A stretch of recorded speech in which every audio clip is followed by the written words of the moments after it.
Dear seniors, there are so many ways this speech could have turned out. I went to Hartsbrook for 13 years, from kindergarten all the way through 12th grade, so I have countless stories from my time at this school. I have ideas about the place of Waldorf education in the world and about what it has meant to me, for me to be a Waldorf student during the years since I graduated. But today, I want to say only what I believe may be helpful for you, as young people who are about to step out into the world in a new way. That said, the older I get, the more I find that I don't want people to give me advice. And when they do, I usually ignore it and do it my own way anyway. So my way of showing my support for you today will not be with advice. And I am not going to talk about you. I'm going to talk about myself. My hope is that you will hear something in my experience that reminds you of your own, and that you can leave graduation knowing that there is another person in the world who is grappling with what it means to be human. I was a pretty sweet little kid in my early years at school. I was chubby, often flushed, and definitely sweaty. I remember playing house at recess, where I happily adopted the role of the family dog, named Sam, who I closely modeled after the enormous Anatolian shepherd who my grandparents had as a guard dog for their sheep. I used to read during the 30-minute drive home from school, and I would sit reading in the car, parked in the driveway, until my mom called me into the house. But around the time I turned 12, things started to change. For the first time in my life, I began to feel uncomfortable, sad, frustrated, and embarrassed. The relatively clear and sunny life of middle school was clouded by the strange new storms of adolescence, and I was caught off guard. Feelings were coming loose inside me that I found new at best and downright frightening at worst. But there was no evidence of anyone else suffering around me, so I found no good companionship for my experience. My friends weren't talking about it. My family seemed to be doing well nearly all the time. So I figured I must be the only one, that I would have to be alone with my uncomfortable new feelings. Right around this time, the iPod Touch was gaining popularity, and I soon got one as a Christmas gift. It proved the perfect escape from the discomfort I was facing. I could easily forget or bury my unwelcome feelings in the cool light of the screen, playing video games or watching TV series. So around 7th or 8th grade, I began to have a private inner experience of tumultuous feelings that I increasingly kept hidden, often from myself, but always from my parents, friends, and teachers. Also, during this time, I was increasingly commended and recognized for being successful, for doing well in school, for being a good singer, a good role model, a good writer. In high school, I was voted most likely to become a Waldorf kindergarten teacher.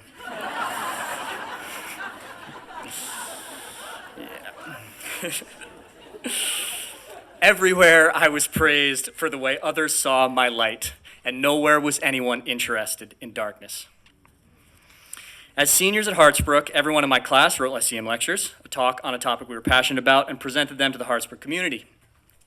The thesis of my talk was that every human being is born with a seed of inherent goodness in them, a seed which can be nourished and made to grow, or neglected and made to wither, but that never dies. However, it took me 4 years at college to realize that while I could see the inherent goodness in everyone around me with such ease, I actually did not believe the same was true for myself. I could not integrate the darkness I felt in myself into my vision of inherently good human beings. So, unconsciously, I believed everyone had a seed of inherent goodness except for me. In my 3rd year of college, I did a Spanish immersion program, met and fell in love with Illyria, a young woman from Yucatan, and moved to Mexico to live with her after I graduated in 2021. In the winter of 2022, we moved to Playa del Carmen after she was offered a job in the Waldorf school there, taking over for the 1st grade teacher mid-year. She was extremely busy with her new job, and I spent a lot of time home alone, unable to work because of my visa status. At first, it was uncomfortable, lonely, and disorienting. But after a time, it began to feel like a gift. Done with school, far from family, friends, and familiar activities, I finally asked myself the question, what do I want to do? The answer was threefold. I wanted to write, I wanted to study U.S. history, and I wanted to learn about my family history by researching my family tree. The question I hoped to answer was, why do I suffer? The timeline was the first project. I tried to think of all the events of U.S. history that I'd heard of or studied briefly, but would then know embarrassingly little about. The World Wars, the Pequot War, Bleeding Kansas, the Revolution, slavery, the Civil War. All these things began to go on, if I do say so myself, a beautifully Waldorf-style, hand-drawn timeline. I should have brought it with me. Gradually, I began to build a picture of the history of the country that shaped me for 21 years. That same spring, I also began to build a family tree. I found out the names of my ancestors from living family members, and then began to search online for names beyond the family memory. I asked people for stories and memories, and all the time, I did my best to write as much as possible, tracking my inner experience of the learning that I was doing. Thanks to the timeline, I was able to grasp the broad arc of U.S. history for the first time, and I want to share two of my realizations with you today. The first is that for nearly 300 years, the white settlers and the U.S. government murdered the indigenous population of North America through open warfare, theft, and betrayed treaties, all in order to steal land. The first of these tragedies that I marked on my timeline was from 1616 to 1619, when 90% of the indigenous people of New England died from smallpox. The last one I marked was in 1890, when U.S. military massacred hundreds of indigenous men, women, children, and elderly at Wounded Knee in South Dakota. And in between those two dates were too many wars and removal acts for me to mention here. The second realization was the extent of slavery in U.S. history. For 350 years, the United States built its unprecedented wealth by working stolen land with stolen labor from enslaved black people who were legally classified as property rather than human beings and were ruthlessly dehumanized in horrific ways until well after the Civil War. And then, during the Jim Crow era, those same people were subjugated, politically disenfranchised, and forced into a new system of sharecropping and wage slavery that was equally profitable for the wealthy white United States, and only a shade less dehumanizing than slavery itself. On my timeline, from 1619, when the first enslaved people arrived in Jamestown, to the 1960s, when the Civil Rights and Voting Rights Acts were passed, the economic and ideological backbone of the United States was the enslavement and degradation of fellow human beings for the sake of profit. In my family history, things were not so blatantly violent, but there was darkness all the same. My grandfather was one of generations of fishermen, many of whom were better at fishing than being fathers. My great-grandfather had lost his father to illness at 14, and his mother had disappeared, leaving him orphaned. I learned about generations of alcoholism in my maternal grandmother's family. I learned about my Russian Jewish ancestors fleeing riots and attacks in Russia in the late 1800s. Perhaps for you, this all sounds quite heavy. For me, it was a huge relief. My home country was and had always been a violent oppressor, creating wealth for those deemed insiders by ruthlessly dehumanizing and extracting from anyone held as outsiders. And the family who raised me had just as much heaviness and trauma as lightness and laughter. No wonder I woke heavy-hearted so many mornings. Some 15 years after I first felt, at 12 years old, that something was off, I was vindicated and relieved. I was not some strange misfit who suffered and sorrowed for no reason. I was having a perfectly healthy, normal reaction to a violent and distressing national and familial history. But the worst part was that no one ever told me it was okay to feel that way. The only stories I had heard about the U.S. made no room for regret, for sorrow, for feeling disturbed by the actions of my mother country. And my family, who loved me and did right by me in countless ways, never really acknowledged that we also carried darkness with our light. My research and writing work helped me to learn that it was not my fault that I felt sadness or pain. It was an understandable reaction to my history. One fall, midway through college, I had a dream that I will never forget. I was in a circle of people in a room, and we were taking turns sharing about something. There was another person in the circle who I knew was also myself, who kept interrupting, acting out, shouting, and flailing his arms. Embarrassed and annoyed, I restrained him multiple times, grabbing him and squeezing his arms by his side, forcing him to quiet down. As the meeting concluded, we walked outside, and he followed me, still shouting and flailing. Outside the building, I picked him up and threw him across the street as far away from me as I could.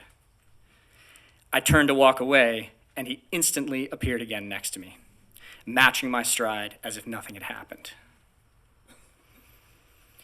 And in the dream, I was not surprised. I knew that no matter what I did, he would not leave my side.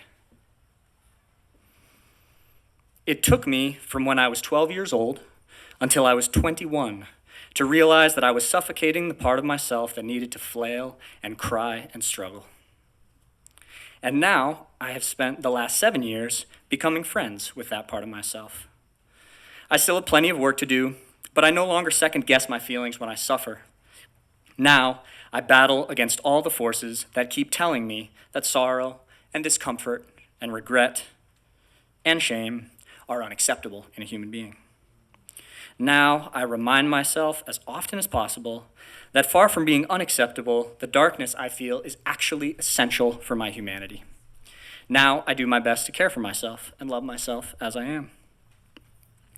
My host father in Yucatan told me a phrase once while we were cleaning frames for the beehives in his backyard. He said, "Nunca olvides de donde viniste y nunca olvides de cómo llegaste." It means never forget where you came from or where you started, and never forget how you got here. The meaning of the second part, as he explained it to me, is not just how you got to where you are, but rather who or what you have to thank for getting there.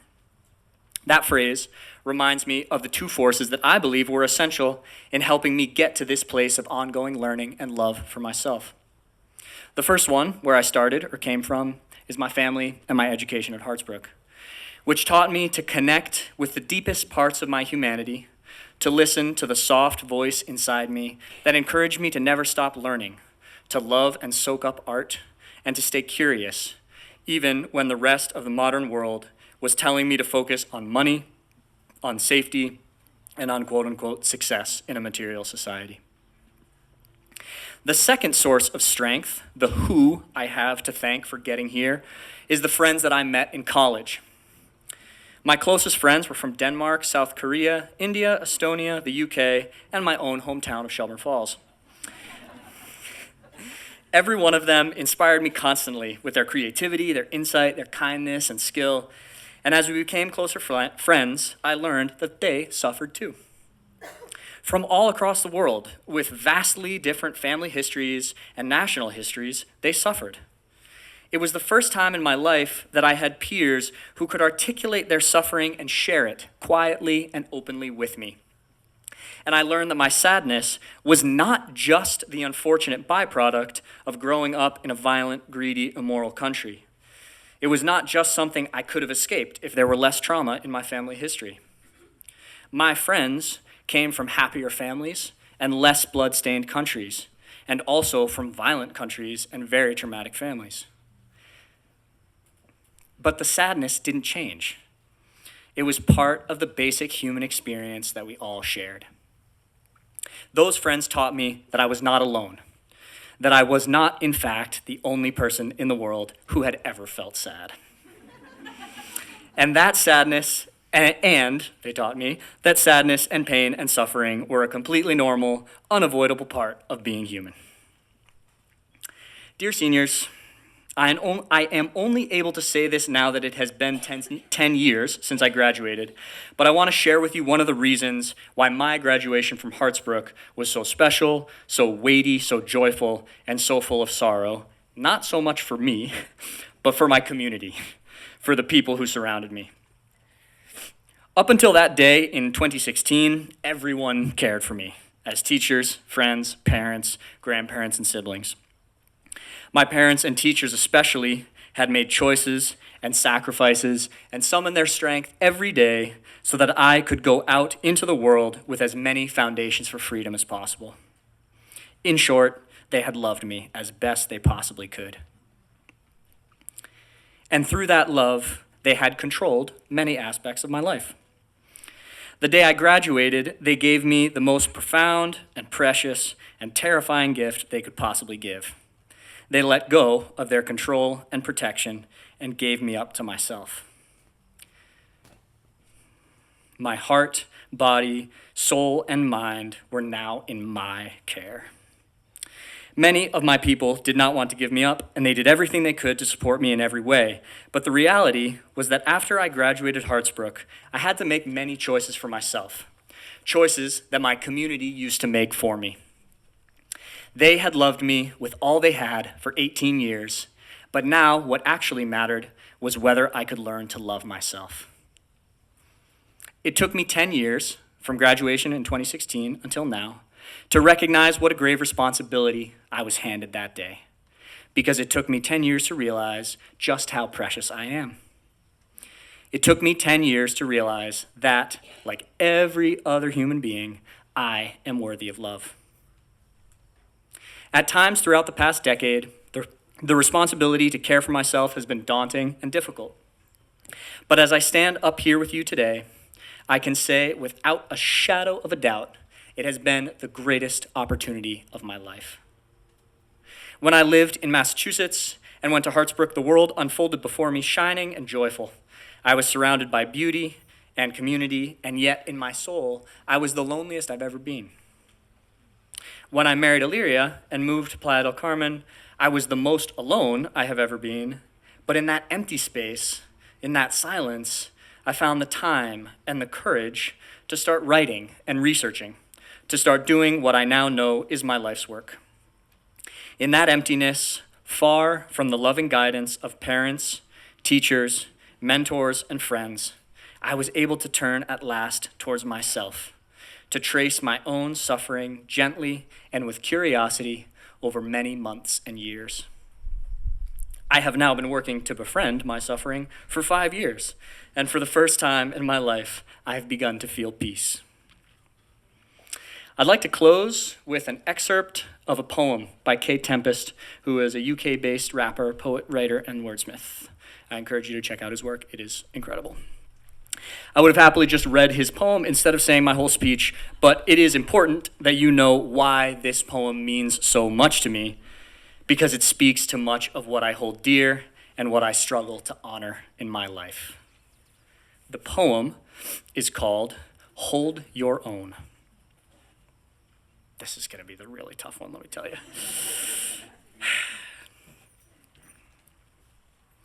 When time pulls lives apart, hold your own. When everything is fluid and nothing can be known with any certainty, hold your own. Hold it till you feel it there, as dark and dense and wet as earth, as vast and bright and sweet as air. When all there is knowing that you feel what you are feeling, hold your own. Ask your hands to know the things they hold. I know the days are reeling past in such squealing blasts, but stop for breath, and you will know it's yours. Swaying like an open door when storms are coming, hold. Time is an onslaught, love is a mission. We work for vocations until in remission we wish we'd had patience and given more time to our children. Feel each decision that you make. Make it. Hold it. Hold your own. Hold your lovers. Hold their hands. Hold their breasts in your hands like your hands were their bra. Hold their face in your palms like a prayer. Hold them all night. Feel them. Hold back. Don't hold back. Hold your own. Every pain, Every grievance, every stab of shame, every day spent with a demon in your brain giving chase, hold it. Know the wolves that hunt you. In time, they will be the dogs that bring your slippers. Love them right, and you will feel them kiss you when they come to bite, hot snouts digging out your cuddles with their bloody muzzles. Hold. Breathe deep on a freezing beach. Taste the salt of friendship.